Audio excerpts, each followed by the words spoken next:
संदीप नागपुरे आहे. मी तुम्हाला बोधकथा सांगते. एक ढग होता. तो असाच फिरत फिरत जात होता. एके दिवशी त्याने ठरवले का मी आता 10 वर्ष पाणी बरसवणार नाही. आता मी तो बंद करून देईन. त्याने सर्व गावखेड्यावाल्यांना सांगला आणि सगळे मग त्यांना लागला की 10 वर्ष पाणी बरसणार नाही आहे, तर आम्ही पुरे आपले शेतीचे अवजार पेटीमध्ये बंद करून ठेवून देऊ. तर सगळ्यांनी बंद करून ठेवून दिले पेटीमध्ये अवजार. तेव्हा एक माणूस होता, त्याचे नाव रामू होते.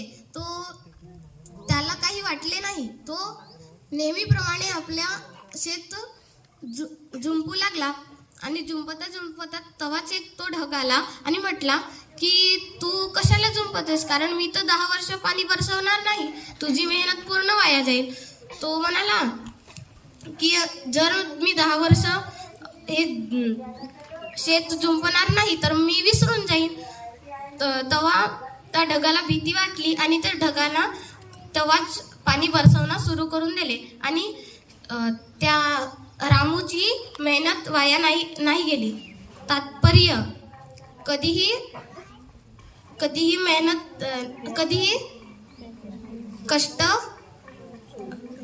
सोडू नये.